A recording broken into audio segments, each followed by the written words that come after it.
Petrolheads, on se demande souvent quel serait le daily parfait pour tous les jours. Moi, je vous répondrais que si vous étiez un papa dynamique, qui a une petite famille et qui aimerait avoir une voiture avec laquelle il pourrait tout faire, la RS6 c'est la meilleure. Au contraire, si ton kiff ce serait d'avoir un cruiser parfait pour tous les jours, luxueux, confortable, noble, S63 MG coupé, Bentley Continental GT. Mais si on recherche le parfait mix entre le confort, le raffinement, la sportivité et un caractère unique pour tous les jours, c'est la Porsche 911 que je choisirais. Ici en plus on a une très belle 911 Carrera 4S génération 992. Et avec elle, on va plonger dans l'univers Porsche pour découvrir en toute simplicité et en toute sportivité ce qu'elle vaut tous les jours. Mais on va plus se pencher sur l'aspect daily de la voiture, c'est pour ça qu'on va faire l'essai en ville.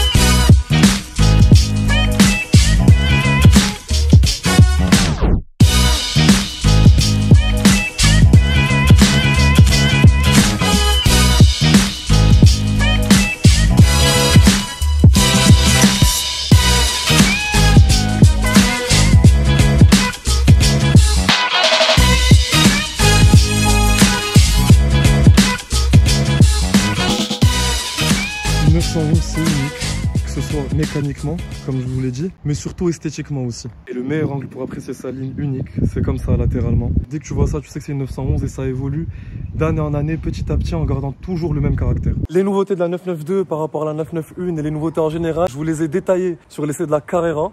Donc je vous laisse le lien ici si vous voulez le voir. Et là, je vais plus vous montrer les petits trucs sympas qui sont bons à savoir quand tu roules dans cette voiture au quotidien. On a de la chance en plus parce qu'on a une spec parfaite pour tous les jours. C'est un noir avec des paillettes bleues. Je sais pas si vous arrivez à les voir. Et déjà l'avant de la voiture, légère évolution par rapport à avant. C'est un peu moins rond, l'avant c'est un peu assagi. On le voit bien plus plongé ici. Et petit fun fact à savoir, c'est que ces entrées d'air que vous voyez ici sur les côtés, elles s'ouvrent ou elles se ferment selon l'état de chauffe de la voiture. C'est-à-dire que des fois elles s'ouvrent pour refroidir encore plus la voiture, mais ça améliore aussi l'aérodynamisme de la voiture. Pour ce qui est des phares, c'est les fameux phares ronds de chez Porsche.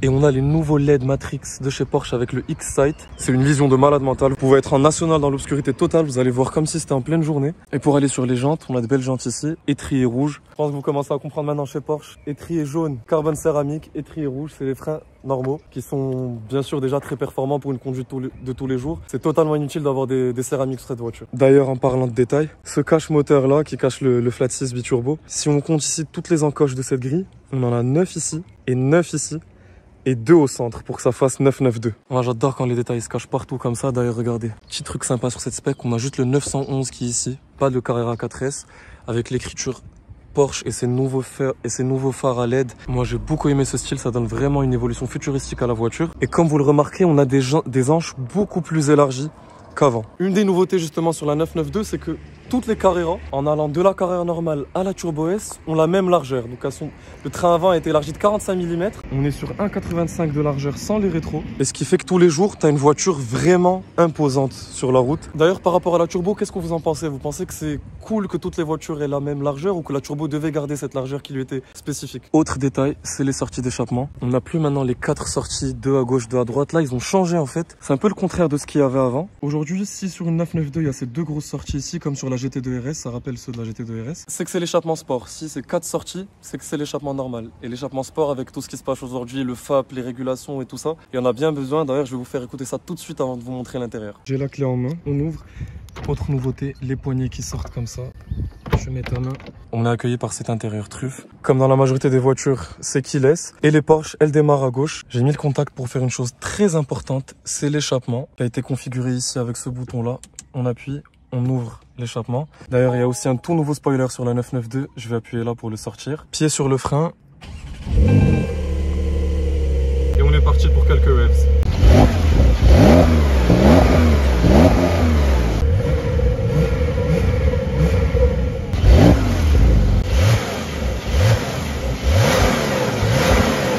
Maintenant qu'on a vu comment ces turbos aspiraient toute l'atmosphère qu'il y avait autour d'eux, je vais vous montrer l'intérieur. Tu es accueilli par ce 911 Carrera 4S sur du carbone.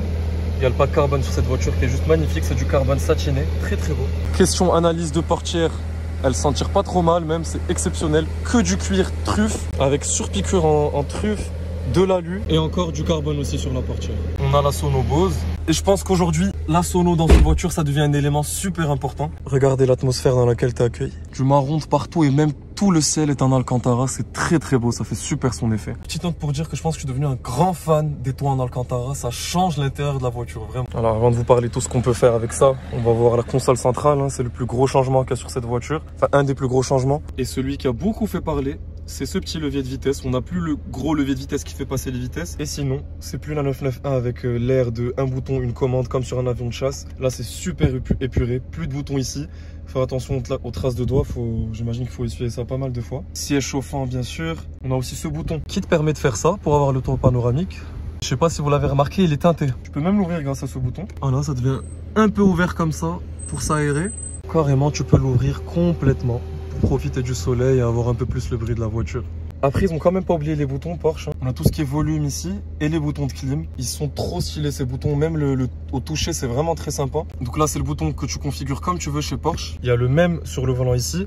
Et là, il a été configuré, regardez, pour ouvrir ou fermer les clapets d'échappement. Le traction control ici, qui fait pas très peur sur cette Porsche vu qu'on est en 4S, comme je vous ai dit. Le bouton des suspensions pour le PASM. Le Porsche Suspension Adaptative Management, dont on va parler juste après. Et un autre point très important, c'est le lift, l'existence du lift system. En général, s'il y a le lift dans une voiture, c'est que ça frotte pas mal, donc pour tous les jours, c'est un peu embêtant. Et moi, un de mes trucs préférés de cet intérieur, c'est vraiment cette barre là, ici latérale, qui vient creuser tout le tableau de bord. Ça donne une grande impression d'espace, c'est hyper agréable. D'ailleurs, regardez la configuration, comment c'est magnifique. Il y a du cuir de partout, sur tout le tableau de bord. On a le pack chrono avec le chronomètre juste devant nous. Et autre chose très importante dans un daily, c'est le entertainment. Franchement, Porsche et Audi font vraiment les meilleurs systèmes. C'est hyper fluide, très agréable au regard, c'est vraiment sympa. Et là, ce qui nous intéresse le plus en général, tout ce qui est configuration de la voiture, donc tous les modes de conduite. Et maintenant, autre nouveauté, c'est le volant. Magnifique évolution, j'aime beaucoup regarder. Déjà, il se marie bien avec la configuration. Et comme je vous avais dit pour la Carrera normale, à droite, c'est tout ce qui va être l'écran à droite ici, pour tout ce qui est navigation, information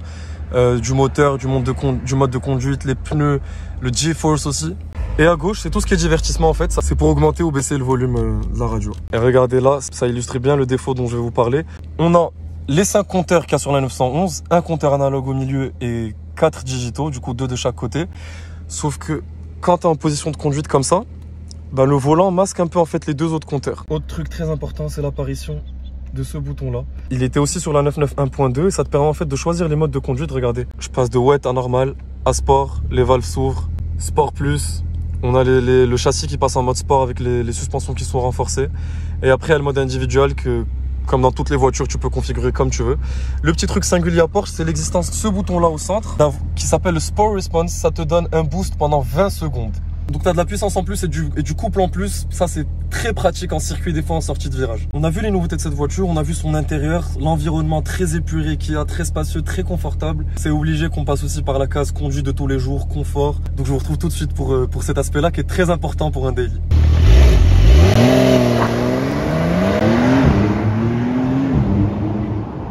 Techniquement parlant, Petrolheads, c'est mis en sport plus pour l'occasion et en manuel.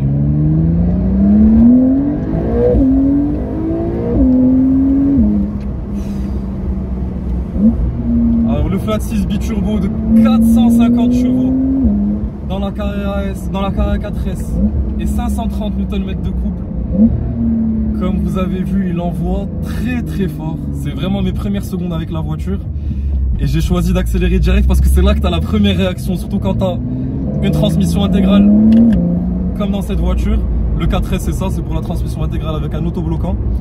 Et l'immense nouveauté qu'il y a dans cette 992, c'est la présence de roues arrière directrices. L'information à tirer de ça, c'est que déjà vous avez vu qu'avec la Carrera, la précision du train avant était incroyable. Alors déjà, je vous disais que sur la Carrera, toute la puissance passée au sol, c'était très stable. Mais alors imaginez avec 4 roues motrices et les roues directrices en virage, tu as un comportement routier qui est hyper stable et ça te met tellement en confiance. Donc quand tu as une voiture daily comme celle-ci, c'est toujours un point positif de savoir que si tu te mets pied au plancher quand la route est dégagée comme ça,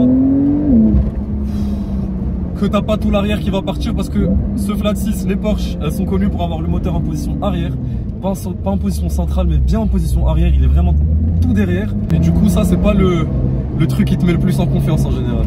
Autre nouveauté sur la 992, comme vous avez vu avec ce rapport, c'est la boîte PDK. 8 rapports au lieu de 7 sur la 991. malgré le rapport supplémentaire, la boîte est plus légère. Ce rapport en plus, qu'est-ce que ça nous fait? Ça fait que la voiture consomme moins, donc est plus apte à passer les normes. Et ils ont aussi fait un truc, c'est qu'ils ont raccourci les ratios de la voiture. Et ça fait que les vitesses sont beaucoup plus courtes. Donc entre première, deuxième, troisième, tu joues énormément avec les palettes. Ça va très vite.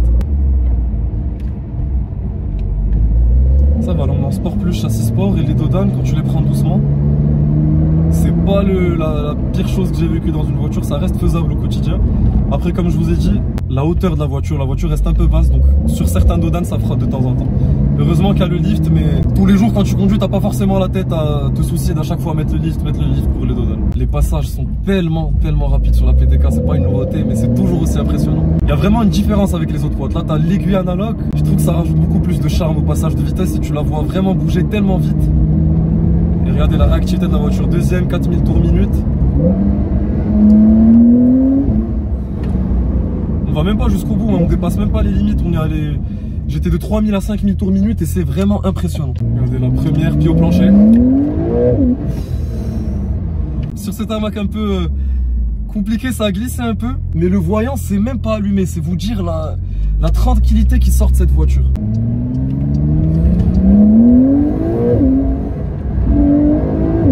Oh là, ils ont vraiment fait un beau bruit, un beau boulot pour le bruit.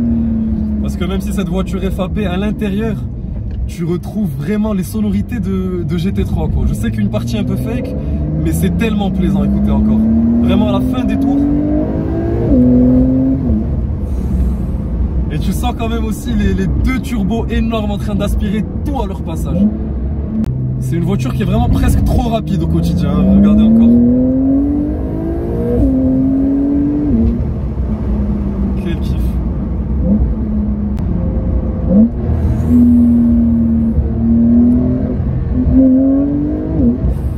C'est repris à 5000 tours minute, c'est incroyable.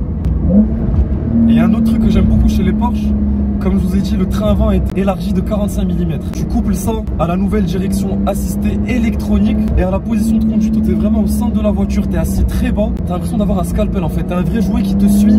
Regardez, tu tournes, tu penses à tourner, le train avant a déjà pris la direction que tu voulais. Et c'est comme si il était dans ton cerveau en fait. Alors c'est la première fois que je vais dire ça, mais on est en embouteillage, en ville. Je me remets en mode normal pour voir justement le comportement de cette voiture dans la vie de tous les jours commencer. Question confort déjà avec le PASM, on va le sentir tout de suite avec ce dodane. Les suspensions se relâchent vraiment, ça devient tout de suite plus agréable, beaucoup moins ferme. Regardez, on arrive sur le premier dodane. Oh la différence, c'est le genre de truc que tu peux pas sentir devant ton écran, mais vraiment c'est scotchant la première fois que tu fais face à ce genre de système. La direction aussi c'est un chouïa tout petit peu devenu plus légère, ça reste quand même très ferme. Après question visibilité, avec la largeur de la voiture, je pense qu'il faut un peu de temps pour s'habituer. Je vous cache pas, quand il y a les voitures des deux côtés, t'es pas énormément en confiance. Il y a le détecteur d'angle mort heureusement qui te signale qu'il y a quelqu'un à droite, mais bon. Après visibilité arrière, quand tu conduis ça va, mais je pense que pour stationner ça doit être un peu compliqué avec l'énorme arrière qu'on a comme je vous ai dit. Les sièges malgré qu'ils soient baqués, c'est très confortable. C'est vraiment une voiture que tu peux faire avec Tanger à Agadir, Casa, Paris en toute tranquillité, ça va pas te casser le dos. Qu'est-ce qui m'intéressait d'autre à savoir sur la conduite tous les jours? Bon, c'est pas une surprise, ça fait pas de bruit. On est en échappement fermé alors, pas de bruit du tout, c'est très agréable. Tu sens que t'as un beau moteur derrière, mais pas de quoi t'énerver à la longue. Et à part ça, franchement, c'est un super bel environnement. Moi, ce que j'aime bien, c'est que Porsche, c'est vraiment particulier. C'est au-dessus des autres Allemands, je trouve, parce que c'est un esprit vraiment unique, très raffiné, les matériaux sont de qualité. T'es dans un univers assez agréable et paisible au quotidien. Et les rappels sportifs sont partout. Tu sais que la vérité, je m'attendais à ce que l'accélération fasse bien plus peur que ça. Parce que la Carrera, même si elle fait 370 chevaux, donc 80 chevaux de moins. Et vraiment, tu te dis, oh, 370 chevaux, c'est genre 50 chevaux de plus qu'une Audi S3, tu vois. Ouais. C'est moins qu'une Audi RS3. Et que sur l'arrière, et ça, vraiment, c'est un truc de malade. Ouais, ça motrice, ça a son charme. Ça a énormément son charme. Peur et c'est... Ouais. Mais en ligne droite, ce que je veux te dire, c'est que j'étais en sport plus, tu mets pied au plancher, le voyant il s'allume pas, c'est hyper stable. Et t'as Wahed la poussée, ça, c'est un truc de malade mental. Et l'avantage de la 4S, c'est avec les roues directrices et les 4 motrices, c'est qu'en virage justement, ouais, au virage, tu attaques comme tu veux. On va faire un mini launch, un petit 0 à 60. Oh là là. Ok, Là, tu sens le cadre motrice. 0% de puissance qui va pas au sol. C'est vraiment un grip incroyable. Alors sur le système 4S, si on veut vraiment être méticuleux, être sur les détails, moi vous savez que j'aime bien tout ce qui a du sens, tout ce qui se rapporte à l'histoire de la marque. On me dit souvent qu'une Porsche, une 911, c'est propulsion, boîte méca, flat 6 Atmo. Mais quand j'y réfléchissais la dernière fois, d'ailleurs je vous en avais parlé quand on était dans la 964 d'Erlan, c'est que le système 4S il existe depuis la 964, donc depuis la fin des années 80. Donc aujourd'hui je pense pas que dire qu'une 4S c'est plus l'essence d'une vraie Porsche. Je pense que ça s'est vraiment intégré dans l'esprit de la marque et dans l'esprit de la 911. Et c'est vraiment un plus. D'ailleurs, ça a beaucoup de succès. Malgré que la voiture est nettement plus chère qu'une Carrera. Je pense qu'aujourd'hui au Maroc, une 992 4S, très bien optionnée, quasi full. Je pense que c'est sur 2 300 000 dirhams, 2 400 000 dirhams. On va dire 2.2 et 2.4.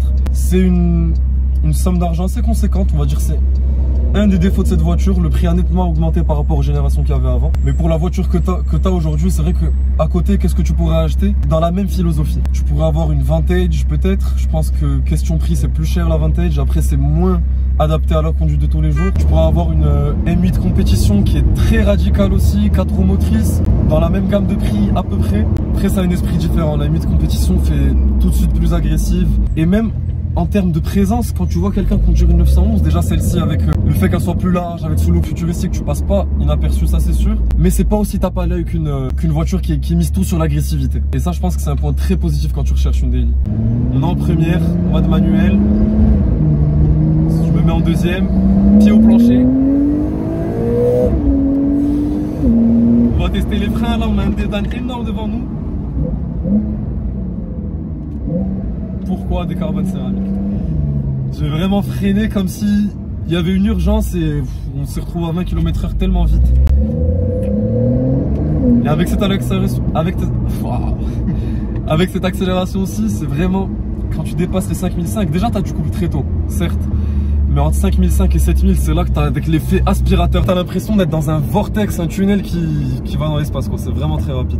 Question consommation, sincèrement avec le biturbo, ça consomme moins qu'un Atmo, c'est sûr. Mais pour conduire ce genre de voiture tous les jours, faut pas réfléchir à la consommation. Sinon, ça va vite être un calvaire. Le seul défaut qu'on pourrait trouver à cette voiture-là, c'est si tu as une famille du coup. Question place, ça va pas le faire. Les deux places qu'il y a à l'arrière, elles sont là que pour le décor.